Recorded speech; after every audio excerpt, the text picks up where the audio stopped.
Hello friend, आप सभी का स्वागत है Abhijeet study point YouTube channel में। आज के इस वीडियो में सीटेट सितंबर 2026 एग्जाम के लिए बाल विकास और शिक्षा शास्त्र की क्लास करने वाले हैं। तो वीडियो को शुरू से लेकर अंत तक देखिएगा। चैनल पर नए चैनल को सब्सक्राइब कर लीजिएगा। पीडीएफ के लिए Abhijeet study point telegram channel को ज्वाइन कर लीजिएगा। आज की क्लास में हम सीडीपी के 30 प्रश्न करने वाले हैं। अगर इन 30 प्रश्नों में से आपके 20 प्लस प्रश्न बिल्कुल सही होते हैं तो आप सीटेट एग्जाम को काफ़ी अच्छे स्कोर से पास कर सकते हैं। सीटेट एग्जाम 5-6 सितंबर को होने वाला है और सीटेट एग्जाम में आप लोग देखेंगे 150 प्रश्न पूछा जाएगा। 150 मिनट मिलेगा, 150 नंबर का एग्जाम होगा। पासिंग मार्क आपका 90 नंबर है जनरल कैटेगरी के लिए और अदर स्टेट के लिए। सीटेट की सबसे अच्छी बात है कि 150 में लगभग 100 से 110 प्रश्न प्रीवियस ईयर क्वेश्चन पेपर से ही देखने को मिल जाता है, चाहे कोई सब्जेक्ट हो। जैसे सीडीपी है, सीडीपी में 30 प्रश्न आता है 20 से 22 प्रीवियस ईयर पेपर से। इसी तरीके से लैंग्वेज है, लैंग्वेज में हिंदी, संस्कृत, इंग्लिश है, इसमें भी देखेंगे 30 प्रश्न आता है 20 से 22 प्रीवियस ईयर पेपर से।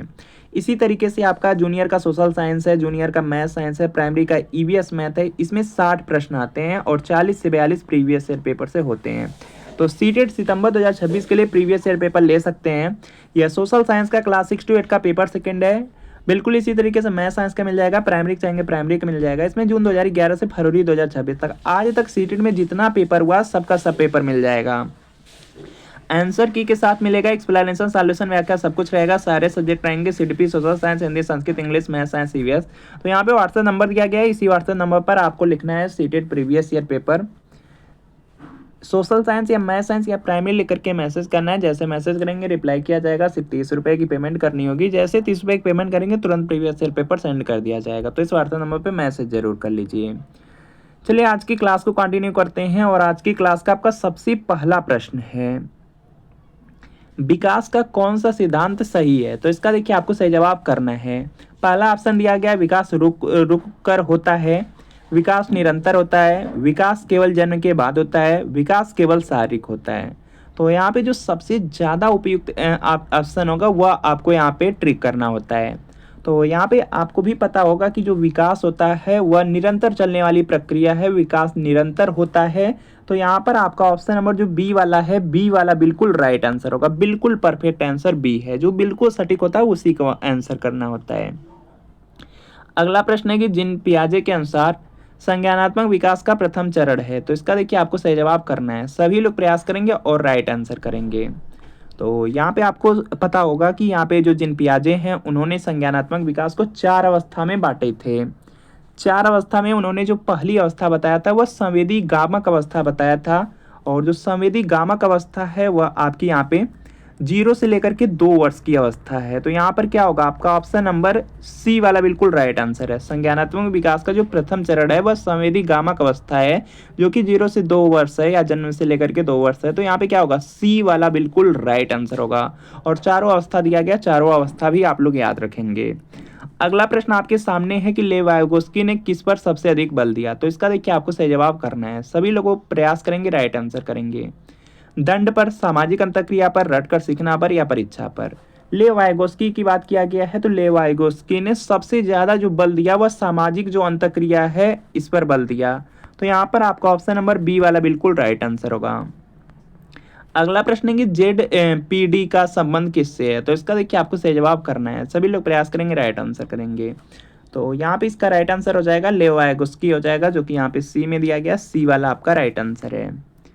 अगला प्रश्न है कि अधिगम का सबसे उपयुक्त स्वरूप है। तो इसका देखिए आपको सही जवाब करना है। यहाँ पे 4 ऑप्शन है, चारों ऑप्शन पढ़ेंगे उसके बाद आंसर करेंगे आप लोग। रटना, अर्थपूर्ण सीखना, दंड से सीखना, नकल करना। अधिगम का मतलब क्या होता है? अधिगम का मतलब होता है लर्निंग। लर्निंग का मतलब क्या होता है? सीखना। सीखना क्या है? सीखने के लिए यहाँ पे सबसे उपयुक्त स्वरूप क्या है? रटना। तो रटना तो होगा नहीं। अर्थपूर्ण सीखना, तो यही आपका यहाँ पे क्या होगा, सही हो जाएगा। तो यहाँ पे बी वाला आपका राइट आंसर है। बाकी दंड से सीखना या नकल करना यह नहीं होगा। तो यहाँ पे क्या होगा, बी वाला बिल्कुल राइट आंसर होगा। सीखने का सबसे यहाँ पे उपयुक्त स्वरूप है। बाल केंद्रीय शिक्षा में शिक्षक की भूमिका होती है। तो इसका देखिए आपको सही जवाब करना है। जो बाल केंद्रीय शिक्षा होती है उसमें जो शिक्षक रहते हैं, जो टीचर रहते हैं, अध्यापक रहते हैं, उनकी क्या भूमिका होती है? नियंत्रक की रहती है, मार्गदर्शक की रहती है, या दंडदाता के रूप में रहती है, या परीक्षक की रहती है? तो देखिए जो बाल केंद्रीय शिक्षा है उसमें जो शिक्षक की भूमिका होती है वह मार्गदर्शक के रूप में होती है। तो यहाँ पर आपका ऑप्शन नंबर जो बी वाला दिया गया है, बी वाला बिल्कुल यहाँ पे राइट आंसर होगा। जो भी छात्र बी को चूज करेंगे बिल्कुल राइट हो जाएंगे। अगला प्रश्न आपका दिया गया है यहाँ पे, बुद्धि का जो द्विकारक सिद्धांत है किसने दिया? कई बार सीटेट एग्जाम में पूछा गया, कोई प्रीवियस ईयर पेपर देखेंगे तो उसमें एक प्रश्न आपको मिल ही जाएगा। तो यहाँ पे इसका राइट आंसर आपको बताना है कि जो बुद्धि का द्विकारक सिद्धांत किसने दिया? गिलफोर्ड ने, या स्पीयरमैन ने, या गार्डनर ने, या थर्स्टन ने? तो बुद्धि का जो द्विकारक वाला सिद्धांत है वह स्पीयरमैन ने दिया है। तो यहाँ पर बी वाला बिल्कुल राइट आंसर हो जाएगा। इसके बाद देखेंगे नेक्स्ट प्रश्न आपका दिया गया है यहाँ पे कि बहुबुद्धि सिद्धांत के प्रतिपादक हैं। तो इसका देखिए आपको सही जवाब करना है। 4 ऑप्शन है, हार्वर्ड गार्डनर हैं, जीन पियाजे हैं, और यहाँ पे कोहलबर्ग हैं, और स्किनर हैं। बहुबुद्धि का सिद्धांत दिया गया है, बहुबुद्धि का सिद्धांत दिया गया है, तो यह हार्वर्ड गार्डनर ने दिया था। ऑप्शन नंबर ए वाला आपका राइट आंसर है। आप लोग याद रखेंगे, अगर आपसे बुद्धि का द्विकारक सिद्धांत पूछा जाएगा तो आपको स्पीयरमैन को बताना है, और अगर आपसे यहाँ पे बहुबुद्धि सिद्धांत के प्रतिपादक पूछा जाएगा तो हार्वर्ड गार्डनर, याद रखेंगे। अगला प्रश्न है कि रचनावादी शिक्षण में विद्यार्थी। तो इसका देखिए आपको सही जवाब करना है। रचनावादी जो शिक्षण होता है उसमें विद्यार्थी, तो इसका देखिए आपको सही जवाब करना है। निष्क्रिय रहता है, सक्रिय रहता है, केवल सुनता है, केवल लिखता है? रचनावादी शिक्षण की बात किया जा रहा है तो इसमें जो विद्यार्थी होगा, जो छात्र रहेगा, वह बिल्कुल एक्टिव रहेगा, सक्रिय रहेगा। सक्रिय रहता है दिया गया है ऑप्शन नंबर बी में, तो बी वाला आपका बिल्कुल राइट आंसर होगा। अगला प्रश्न है कि सीखने का नियम। सीखने के आपको भी पता है कि जो 3 मुख्य नियम हैं, उसमें आपका यहाँ पे अभ्यास का तत्परता का नियम था, अभ्यास का नियम था, और प्रभाव का नियम था। तो यहाँ पे पूछा गया जो अभ्यास वाला नियम है किसने दिया है? तो इसका देखिए आपको सही जवाब करना है। सभी लोग प्रयास करेंगे, राइट आंसर करेंगे। Thorndike, Skinner, Pavlov, Bruner. तो आपको भी पता है कि थॉर्नडाइक ने सीखने के 3 प्रमुख नियम दिए थे, और 3 प्रमुख नियम में आपका अभ्यास, तत्परता का नियम था, अभ्यास का नियम था, और प्रभाव का नियम था। तो यहाँ पे क्या होगा आंसर? थॉर्नडाइक हो जाएगा। ऑप्शन नंबर ए वाला आपका राइट आंसर है। अगला प्रेरणा का सबसे अच्छा स्रोत है। तो इसका देखिए आपको सही जवाब करना है। प्रेरणा का सबसे अच्छा स्रोत पुरस्कार, या आंतरिक रुचि, या दंड, या भय? दंड और भय होगा नहीं। और यहाँ पे जो देखेंगे प्रेरणा का सबसे अच्छा पुट दिया गया है तो आंतरिक रुचि हो जाएगा। आंतरिक रुचि वाला सबसे परफेक्ट होगा, तो यहाँ पे बी वाला आपका राइट आंसर होगा। अगला देखेंगे है कि समावेशी शिक्षा का उद्देश्य है। तो इसका देखिए आपको सही जवाब करना है। सभी लोग प्रयास करेंगे, राइट आंसर करेंगे। समावेशी शिक्षा का क्या उद्देश्य है? केवल मेधावी बच्चों को पढ़ाना। केवल मेधावी लिखा गया, केवल लिखा गया है, तो यह आपका गलत हो जाएगा। सभी बच्चों को साथ पढ़ाना, तो यह आपका सही होगा। बाकी दिया गया केवल दिव्यांग बच्चों को पढ़ाना, केवल वर्ड लग गया, यह भी नहीं होगा। अलग अलग कक्षाएं बनाना, समावेशी शिक्षा है तो उसमें अलग अलग कक्षाएं तो बनेंगी नहीं, तो यहाँ पे क्या होगा? बी वाला बिल्कुल राइट आंसर होगा। समावेशी शिक्षा का मतलब होता है चाहे किसी भी पृष्ठभूमि का बच्चा है, चाहे कैसा भी बच्चा है, वह पढ़ने में अच्छा हो या कमजोर हो या दिव्यांग हो, सब बच्चों को शामिल कर लिया जाता है, वह होता है समावेशी शिक्षा होता है। तो यहाँ पे क्या होगा? बी वाला बिल्कुल राइट आंसर है। सीखने में सबसे प्रभावी मूल्यांकन है। तो इसका देखिए आपको सही जवाब करना है। 4 ऑप्शन है, चारों पढ़िए और आंसर करिए। पहला दिया गया सतत और व्यापक मूल्यांकन है, केवल वार्षिक परीक्षा है, मौखिक परीक्षा है, केवल लिखित परीक्षा। केवल वार्षिक परीक्षा गलत हो जाएगा, केवल लिखित परीक्षा यह भी गलत हो जाएगा। सिर्फ मौखिक परीक्षा की बात किया जा रहा है तो यह भी नहीं होगा। तो सीखने में जो सबसे प्रभावी मूल्यांकन है, मूल्यांकन का सबसे अच्छा जो प्रभावी तरीका है, सतत और व्यापक मूल्यांकन होता है। तो यहाँ पर आपका ऑप्शन नंबर ए वाला राइट आंसर है। कोहलबर्ग का संबंध किस विकास से है? तो इसका देखिए आपको सही जवाब करना है। और यहाँ पे देखेंगे 4 ऑप्शन है, नैतिक विकास, भाषा विकास, शारीरिक विकास, संवेगात्मक विकास। और बिल्कुल सीटेट एग्जाम में एक प्रश्न आपका फिक्स है कि यहाँ पे आपसे पूछा ही पूछा जाएगा कोहलबर्ग से रिलेटेड प्रश्न, और कोहलबर्ग से रिलेटेड यही प्रश्न पूछा जाता है कि कोहलबर्ग का जो संबंध किससे है? तो कोहलबर्ग का जो संबंध है वह नैतिक विकास से है। इन्होंने नैतिक तर्कड़ा के लिए बताया था। तो यहाँ पर क्या होगा? ए वाला आपका बिल्कुल राइट आंसर होगा। ए वाला आपका राइट आंसर है। अगला प्रश्न है कि स्कैप फोल्डिंग शब्द किस सिद्धांत से जुड़ा है, और सीटेट में देखेंगे 4-5 बार पूछा गया है। और यहाँ पे इसका राइट आंसर होगा स्कैप फोल्डिंग का यहाँ पे सिद्धांत जो है यह सामाजिक रचनावाद से हो जाएगा, तो यहाँ पे बी वाला राइट आंसर है। बालक सबसे अच्छा सीखता है भय से, अनुभव से, दंड से, रटने से, तो इसका देखिए आपको सही जवाब करना है। लगभग सभी लोग इसका राइट आंसर कर लेंगे। देखिए बालक सबसे अच्छा कब सीखेगा, भय से मतलब डर से, तो डर से तो वो सीखेगा नहीं। इसके बाद दिया गया अनुभव से, तो अनुभव से वाला बिल्कुल राइट हो जाएगा। बाकी यहाँ पे दिया गया दंड से या रटने से, तो सबसे अच्छे तरीके से नहीं सीख पाएगा दंड या रटने या भय से। अनुभव से वह अच्छे तरीके से सीख सकता है, तो बी वाला आपका राइट आंसर होगा। अगला है कि सीखने का स्थानांतरण कब होता है, तो इसका देखिए आपको सही जवाब करना है। तो यहाँ पे इसका राइट आंसर हो जाएगा सीखने का स्थानांतरण कब होता है, जब एक सीख दूसरी में सहायता करे। तो यहाँ पे क्या होगा आपका ऑप्शन नंबर ए वाला बिल्कुल यहाँ पे राइट आंसर हो जाएगा। ए वाला बिल्कुल यहाँ पे राइट आंसर हो जाएगा। इसके बाद देखेंगे नेक्स्ट प्रश्न है कि व्यक्तिगत भिन्नता का अर्थ है, तो इसका देखिए आपको सही जवाब करना है। व्यक्तिगत भिन्नता का क्या अर्थ है, सभी बच्चे समान, भिन्नता की बात किया जा रहा है, व्यक्तिगत भिन्नता तो ये तो होगा नहीं, बच्चों में भी भिन्नताएं होती हैं, यह वाला सही हो जाएगा बी वाला, तो बी वाला राइट आंसर है। केवल बुद्धि में अंतर दिया गया, केवल ऊंचाई में अंतर, तो ये दोनों गलत हो जाएंगे। बाकी अगर आप पेडागोजी में टैग वर्ड पढ़े होंगे तो थोड़ा बहुत आइडिया लग जाएगा कि अगर सिर्फ केवल लिखा रहता है लगभग वो गलत होने के ही चांसेस रहते हैं, तो यहाँ पे बी वाला राइट आंसर होगा। अगला है भाषा विकास का प्रमुख आधार है, तो इसका देखिए आपको सही जवाब करना है। भाषा विकास का जो प्रमुख आधार है वह क्या है, सामाजिक संपर्क है या दंड है या परीक्षा है या अनुशासन। भाषा का विकास कैसे होगा, सामाजिक संपर्क से होगा, तो यहाँ पर आपका ऑप्शन नंबर ए वाला राइट आंसर है। शिक्षक को कक्षा में क्या अपनाना चाहिए, तो इसका देखिए आपको सही जवाब बताना है। एक ही विधि, विविध शिक्षण विधियां, केवल व्याख्यान, केवल गृह कार्य, तो इसका देखिए आपको सही जवाब करना है। देखिए शिक्षक को कक्षा में क्या अपनाना चाहिए, क्योंकि देखेंगे कोई भी कक्षा है उसमें देखेंगे विविध प्रकार के बच्चे हैं, विविध पृष्ठभूमि के बच्चे हैं, विभिन्न बौद्धिक क्षमता वाले बच्चे हैं, मतलब अलग अलग तरीके के बच्चे होते हैं, तो इसमें एक ही विधि नहीं चलेगी। और यहाँ पे केवल व्याख्यान की बात कर लिया गया, केवल गृह कार्य दे करके, तो यह भी गलत हो जाएगा। उसमें आपको विविध शिक्षण विधियों का प्रयोग करना होगा, तो यहाँ पे क्या होगा बी वाला बिल्कुल राइट आंसर होगा। बी वाला बिल्कुल राइट आंसर है। अधिगम का आकलन मुख्यतः किस लिए किया जाता है, तो इसका देखिए आपको सही जवाब बताना है।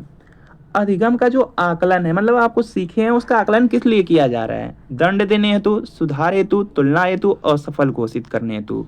अधिगम का जो आकलन होता है वह सुधार हेतु होता है, उसमें सुधार करने के लिए होता है, तो यहाँ पे क्या होगा बी वाला बिल्कुल राइट आंसर होगा।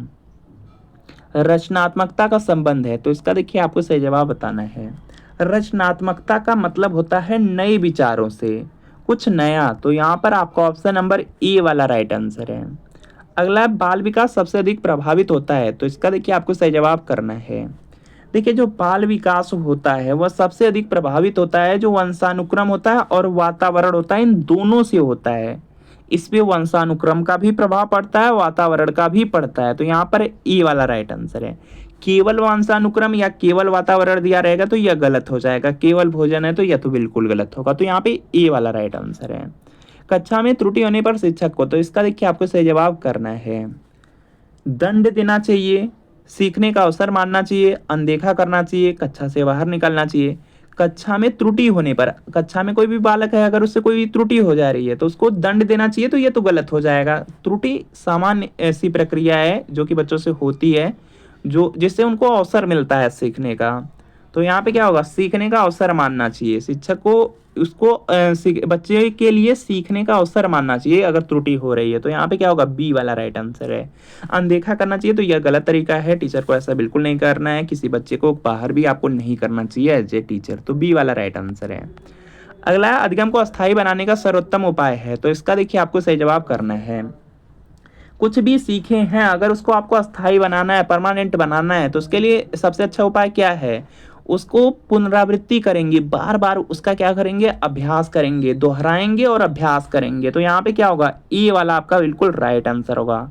ए वाला क्या होगा बिल्कुल राइट आंसर हो जाएगा। इसके बाद देखेंगे नेक्स्ट कि समावेशी कक्षा में शिक्षक को, तो इसका देखिए आपको सही जवाब करना है। 4 ऑप्शन है, चारों ऑप्शन पढ़ेंगे उसके बाद आंसर आप लोग करेंगे।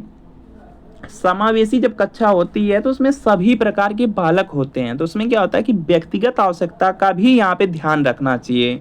किसी भी बालक को अगर व्यक्तिगत आवश्यकता है तो उसको ध्यान रखना पड़ता है टीचर को, तो यहाँ पे क्या होगा, बी वाला आपका राइट आंसर है। अगला है कि बालक की जिज्ञासा को शिक्षक को, तो इसका देखिए आपको सही जवाब बताना है, तो यहाँ पे इसका राइट आंसर होगा प्रोत्साहित करना चाहिए। बालक की जो जिज्ञासा होती है उसको शिक्षक को क्या करना चाहिए, प्रोत्साहित करना चाहिए। ऐसा नहीं कि बालक कुछ भी पूछ रहा है उसको दबा दिया जाए, मार पीट करके शांत करा दिया जाए, तो यह गलत है। अनदेखा भी नहीं करना है, या बच्चे को किसी प्रकार का दंड नहीं देना है अगर कोई प्रश्न कर रहा है उसको, बल्कि प्रोत्साहित करना चाहिए, उसका आंसर आपको देना पड़ेगा। तो यहाँ पे क्या है, बी वाला बिल्कुल राइट आंसर है। अगला है अधिगम का सबसे महत्वपूर्ण उद्देश्य है, तो इसका देखिए आपको सही जवाब करना है।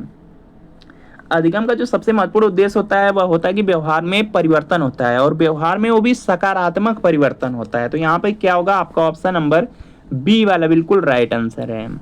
बी वाला बिल्कुल राइट आंसर होगा, प्रभावी शिक्षण का आधार है। तो इसका देखिए आपको सही जवाब करना है। प्रभावी शिक्षण का मतलब हो जाएगा यहाँ पे कि छात्र की सक्रिय भागीदारी हो, छात्र सक्रिय रहें। तो यहाँ पे क्या होगा, आपका ऑप्शन नंबर ए वाला बिल्कुल राइट आंसर है। अगर शिक्षक ही बहुत ज़्यादा बोल रहा है या गृह कार्य सिर्फ दे रहा है या सिर्फ अनुशासन ही कक्षा में बनाया, तो यह प्रभावी शिक्षण के अंतर्गत नहीं आएगा। छात्र की अगर सक्रिय भागीदारी है तो माना जाएगा कि कक्षा में प्रभावी शिक्षण हो रहा है। तो यहाँ पे ये वाला राइट आंसर है। सीटेट के अनुसार अच्छा शिक्षक वह है जो, तो इसका देखिए आपको सही जवाब करना है। सभी लोग प्रयास करेंगे, राइट आंसर करेंगे। केवल पढ़ाए तो गलत हो जाएगा। केवल परीक्षा ही ले, केवल अनुशासन ही बनाए रखे, तो यह भी गलत होगा। तो सीखने का अगर अनुकूल वातावरण बनाए तो वह सबसे बेस्ट है। तो यहाँ पे क्या है, बी वाला बिल्कुल राइट आंसर होगा। तो फ्रेंड आपको बताना है कि इन 30 प्रश्नों में कितने प्रश्न बिल्कुल सही हुए, कमेंट जरूर करिए। और सीटेट की अगर तैयारी कर रहे हैं तो प्रीवियस ईयर पेपर लेके जरूर पढ़िए, क्योंकि बहुत सारे प्रश्न प्रीवियस ईयर पेपर से देखने को मिलेंगे। तो यह सोशल साइंस का है। इसी तरीके से मैथ साइंस प्राइमरी का मिल जाएगा 2011 से 2026 तक, आज तक जितने भी पेपर हुए हैं सब मिल जाएंगे। आंसर की के साथ एक्सप्लेनेशन, सॉल्यूशन, व्याख्या सब कुछ है, सारे सब्जेक्ट हैं। व्हाट्सअप नंबर दिया गया है, इसी व्हाट्सअप नंबर पर तुरंत आपको लिखना है CTET previous year paper. Social science या मैथ साइंस या प्राइमरी लेकर के मैसेज करिए, सिर्फ 30 की पेमेंट है। जैसे पेमेंट करेंगे तुरंत प्रीवियस ईयर पेपर सेंड किया जाएगा। तो व्हाट्सएप पे मैसेज तुरंत कर लीजिए। तो मिलते हैं फ्रेंड नेक्स्ट